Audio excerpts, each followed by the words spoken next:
Hello दोस्तों, एक बार फिर से आप सभी का मैं बहुत बहुत स्वागत करता हूं। 2024 लोकसभा चुनाव बेहद करीब है। बस 2 महीने का वक्त और बचा हुआ है। हर पार्टियां अपने अपने स्तर पर चुनावी तैयारियां कर रही हैं।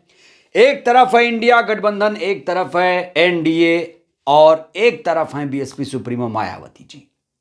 बीएसपी सुप्रीमो मायावती जी को लेकर अखिलेश यादव जी ने एक प्रस्ताव पारित किया था। आपको याद होगा, उस प्रस्ताव में साफ तौर पर कहा गया था कि खबरदार, अगर किसी नेता ने, किसी कार्यकर्ता ने, किसी सांसद विधायक ने बीएसपी सुप्रीमो के खिलाफ कोई आपत्तिजनक टिप्पणी या कोई अशोभनीय टिप्पणी की तो यह बात खुद पर भी अखिलेश यादव जी ने लागू की है। उन्होंने कहा अब कोई भी नेता मायावती जी के खिलाफ एक शब्द भी नहीं बोलेगा। एक बार फिर से अखिलेश यादव जी ने मायावती जी को लेकर बहुत बड़ा ऐलान किया है, एक बहुत बड़ा खुलासा किया दोस्तों, जिस पर आज हम विस्तार से चर्चा करने वाले हैं। आपको याद दिला दूं कि मायावती जी ने अपने जन्मदिन के मौके पर खुले तौर पर यह ऐलान कर दिया है कि वो किसी के साथ नहीं जाएंगी, ना वो इंडिया के साथ जाएंगी, ना वो एनडीए के साथ जाएंगी। वो अकेले ही पूरी दमदारी से लोकसभा का चुनाव लड़ेंगी। लेकिन दोस्तों, मैं यहां पर फिर से स्पष्ट करना चाहता हूं, कोई माने या ना माने, बसपा सुप्रीमो गठबंधन करेंगी। मैं फिर कह रहा हूं, भले ही उन्होंने यह बयान फौरी तौर पर दे दिया है, लेकिन बीएसपी सुप्रीमो 2024 चुनाव में जब उतरेंगी तो गठबंधन के साथ उतरेंगी। अब वो अभी निर्णय लें कुछ दिनों के अंदर या फिर आचार संहिता लगने के बाद, लेकिन ये तो डेफिनेट है, पक्का है कि बीएसपी सुप्रीमो बीजेपी की टेंशन बढ़ाने वाली हैं। जी हां दोस्तों, इस बीच अखिलेश यादव जी ने इंडिया गठबंधन को लेकर बहुत बड़ा ऐलान किया है। उन्होंने कहा है कि हमारी कोशिश है, हम सब लगातार कोशिश कर रहे हैं कि हम अन्य दलों को भी इंडिया गठबंधन में जोड़ें। अब कहीं ना कहीं अखिलेश जी को यह एहसास हो गया है कि इंडिया गठबंधन अभी उतना मजबूत नहीं है। और आपको याद दिला दूं, अखिलेश यादव जी ने सीटों को लेकर, सीट शेयरिंग को लेकर बहुत सारे बयान दिए हैं, लेकिन अब अखिलेश जी बहुत संभल कर बयान दे रहे हैं। सबसे पहले वो बयान सुनिए अखिलेश यादव जी का, जिसमें वो ये कह रहे हैं कि कुछ लोग इंडिया गठबंधन को लेकर, मीडिया वाले मायावती जी को लेकर अफवाह उड़ा रहे हैं और दोनों के बीच में दरार डालने की कोशिश कर रहे हैं। हमारी तो पूरी कोशिश है कि और भी पार्टियां इंडिया गठबंधन में आएं। जरा सुनिए अखिलेश जी क्या कह रहे हैं। समाजवादियों की कोशिश रही कि सभी दलों को जोड़ने का प्रयास हो, और इधर अखबारों और टीवी के माध्यम से तरह तरह के रूमर भी उड़े। हमारी कोशिश लगातार रहेगी कि इंडिया गठबंधन कैसे मजबूत हो, इंडिया गठबंधन में कैसे और दल जुड़े। इस बीच दोस्तों, मायावती जी को लेकर भी सवाल किया गया। पत्रकारों ने फिर से मायावती जी के उस बयान का याद दिलाया जिसमें बीएसपी सुप्रीमो ने अपने जन्मदिन के मौके पर कहा था कि सपा मुखिया गिरगिट की तरह रंग ना बदलें। बीएसपी प्रमुख के प्रति गिरगिट की तरह अपना रंग बदलते हैं अखिलेश यादव। और दोस्तों, बसपा सुप्रीमो का ये जो गिरगिट वाला बयान था, काफी वायरल हुआ। लोगों ने इस शब्द को लेकर बहुत ज्यादा चर्चा की और खासतौर से मनु मीडिया ने इसको लेकर बहुत ज्यादा हाइप क्रिएट किया। कहा कि अब दोनों कभी साथ में नहीं आएंगे। ये भी कहने लगे कि मायावती जी बीजेपी की बी टीम है, वगैरह वगैरह चीजें मीडिया के द्वारा फैलाई गई। लगातार कहीं ना कहीं मीडिया ने भी इसमें मजे लिया और मीडिया को बड़ा अच्छा लग रहा था ये कहते हुए कि समाजवादी पार्टी और बीएसपी जो है अब साथ साथ नहीं आएंगी। लेकिन दोस्तों, इस बीच अखिलेश यादव जी ने मायावती जी के उस बयान पर जो प्रतिक्रिया दी है वो हैरान कर देने वाली है। अखिलेश यादव जी ने जो बयान दिया है वो बेहद चौंका देने वाला है। और कहा जा रहा है कि अखिलेश यादव जी ने अगर ये जो बयान है 15 जनवरी से पहले दे दिया होता तो अब तक मायावती जी इंडिया गठबंधन में आ गई होती। जी हां दोस्तों, मायावती जी को लेकर अखिलेश यादव ने जो दिल के उद्गार व्यक्त किए हैं वो जरा सुनिए, वो क्या कह रहे हैं। मायावती जी को सम्मान देने की बात, यहां तक कि अखिलेश यादव जी ये कह रहे हैं कि हम तो मायावती जी को प्रधानमंत्री बनते देखना चाहते हैं। जरा सुनिए अखिलेश जी का ये बयान। जहां तक आप बहुजन समाज पार्टी के बारे में कह रहे हैं, समाजवादियों ने तो सम्मान देने का काम किया है।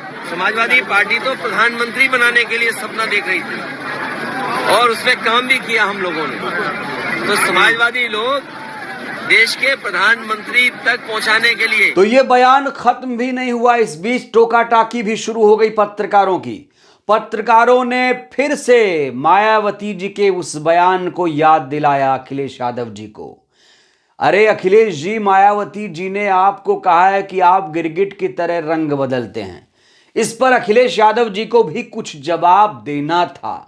अखिलेश जी ने अपने अंदाज में जवाब दिया। उन्होंने कहा है कि कुछ तो मजबूरियां रही होंगी, यूं ही कोई बेवफा नहीं होता। उन्होंने कहा कि हो सकता है किसी दबाव में बहन जी ने यह निर्णय लिया हो, किसी दबाव में वो हो सकती हैं, ये आशंका जाहिर की गई है अखिलेश यादव जी की तरफ से। जरा सुनिए। जब आदि आबादी को सम्मान की बात कहें तो वो इस तरह रंग बदलने की बात कह रही है। वो इसलिए कह रही होंगी, शायद उन पर दबाव कहीं से है, दबाव की वजह से ऐसी बात कह रही होंगी। तो देखा आपने दोस्तों, कुल मिलाकर जो सुई की घड़ी थी घूम फिर के वहीं पर आ गई। एक बार फिर से अखिलेश यादव जी ने जहां से बात शुरुआत की थी, बात वहीं पर आकर खत्म कर दी। कहा कि वो किसी के दबाव में हो सकती है। इस बीच केशव देव मौर्य साहब का एक बयान काफी वायरल है, मुझे लगता है आप लोगों को सुनना चाहिए। उन्होंने कहा है, बहन जी को प्रधानमंत्री का चेहरा घोषित करें, बहन जी का इशारा समझें। यदि अच्छी नीयत से आज भी इंडिया गठबंधन बहन जी को प्रधानमंत्री पद का चेहरा घोषित करे तो बहन जी जरूर गठबंधन का हिस्सा बन जाएंगी। बहन सुश्री मायावती जी आयरन लेडी हैं, उनके ऊपर कोई दबाव नहीं है और ना वो किसी दबाव से डरती हैं। अखिलेश यादव के उस बयान पर भी केशव देव साहब ने पलटवार किया। कहा, अखिलेश जी आप मुगालते में ना रहें, बहन जी किसी के दबाव में नहीं है। आगे कहते हैं केशव देव साहब की, माननीय अखिलेश जी बहन सुश्री मायावती जी को प्रधानमंत्री का चेहरा बनाने के लिए प्रस्ताव लेकर आए। मैं विश्वास दिलाता हूं कि बहन जी उस प्रस्ताव को सहर्ष स्वीकार करेंगी। तो यहां बात तो बड़ी पते की कही है केशव देव साहब ने। केशव देव साहब ने कहा है कि आप जो प्रधानमंत्री बनाने का ख्वाब या सपना बहन जी को देख रहे हैं, उसे आप हकीकत में तब्दील करिए। आप इसको लेकर एक प्रस्ताव लाइए। बहन जी को प्रधानमंत्री का चेहरा बनाने के लिए प्रस्ताव लेकर आइए। और कह रहे हैं कि मैं यकीन दिलाता हूं कि बहन जी उस प्रस्ताव को नहीं ठुकराएंगी। दोस्तों, मैं फिर कहता हूं, अगर वाकई इंडिया गठबंधन संगठित है, अगर वाकई सच्चे मायने में वो भारतीय जनता पार्टी को हराना चाहता है, तो उसे अपने ईगो को छोड़ना पड़ेगा। ये अलग अलग जीतने से कोई मतलब नहीं है कि आपने 30 सीट जीत लिया, उसने 20 जीत लिया, उसने 10 जीत लिया। इसका कोई मतलब नहीं है। आप जीत कर भी हार जाएंगे। जरूरी यह है कि जो सक्षम है, जिसके पास शक्ति है, उसे वो पावर दी जाए, उसे उतनी इज्जत मिलनी चाहिए। और बीएसपी सुप्रीमो अभी पावर में हैं। उनके पास 13 से 14% वोट शेयर है, जो किसी की खेल बना सकता है, बिगाड़ सकता है। तो अगर वाकई इंडिया गठबंधन अपना सपना पूरा करना चाहता है, तो केशव देव साहब ने जो सलाह दी है, मुझे लगता है उस सलाह पर अमल भी कर लेना चाहिए, अगर सीरियस हैं तो। अगर नहीं सीरियस हैं, भारत न्याय यात्रा निकालेंगे, ईवीएम के खिलाफ नहीं बोलेंगे, सिर्फ बोलने के लिए बोलेंगे, इंडिया गठबंधन बनाएंगे, बड़े बड़े नेताओं को नहीं रखेंगे, तो इसका कोई मतलब नहीं है, कोई मतलब नहीं है इसका। कुछ और रिएक्शंस हैं, कुछ लोगों ने प्रतिक्रिया दी है, जरा सुनिएगा। अभिषेक कहते हैं, सपा खुद बीजेपी की सहयोगी है, सिर्फ मुस्लिमों का वोट पाने के लिए ही बेचारे बोल नहीं पाते। बहन जी बसपा पर कोई दबाव नहीं। सतीश गौतम साहब ने लिखा है, अगर अखिलेश यादव चाहते थे तो फिर मीटिंग में क्यों कह रहे थे? अगर बसपा गठबंधन में आएगी तो हम गठबंधन से बाहर चले जाएंगे। लोग हर बात ध्यान से सुनते हैं और बहुजन जागरूक हो रहा है। मयंक गुप्ता साहब लिखते हैं, मायावती जी को उल्लू बनाना है उतना आसान नहीं जितना अखिलेश यादव जी समझ रहे हैं। तो दोस्तों, कुल मिलाकर अखिलेश जी ने अपनी इच्छा जाहिर कर दी है कि वो बहन जी को प्रधानमंत्री बनाना चाहते हैं। अब फिर से मैं कहूंगा, केशव देव साहब की बात को फिर से रिपीट करूंगा, अगर वाकई इंडिया गठबंधन सीरियस है, अगर वाकई अखिलेश जी दिल से ये बात बोल रहे हैं, तो अभी कुछ देर नहीं हुआ है। अभी उतना लेट लतीफ मामला नहीं है। अभी गाड़ी स्टेशन से नहीं छूटी है, तो अभी भी कुछ बिगड़ा नहीं है। अभी बहुत सारी चीजें बन सकती हैं। जैसा कि इंडिया गठबंधन इनकम्प्लीट है, तो एक प्रस्ताव अगर इंडिया गठबंधन लाता है कि बहन जी प्रधानमंत्री का चेहरा होंगी, तो यकीन मानिए इंडिया गठबंधन का सपना 24 में पूरा हो सकता है। इस वीडियो को लेकर आपकी क्या राय है? अखिलेश यादव जी ने जो बयान दिया है उसको लेकर आप क्या सोचते हैं? और आपको क्या लगता है, क्या वाकई बहन जी 2024 में प्रधानमंत्री का चेहरा बनेंगी? उन्हें गठबंधन करना चाहिए? इन तमाम सवालों को लेकर हमें आपकी प्रतिक्रिया का इंतजार है। वीडियो को लाइक करिए, चैनल को सब्सक्राइब करिए, भैया सहयोग करिए, वीडियो को जन जन तक पहुंचाइए जिससे देश की जनता जागरूक हो। बहुत बहुत धन्यवाद, शुक्रिया। जय भारत, जय संविधान।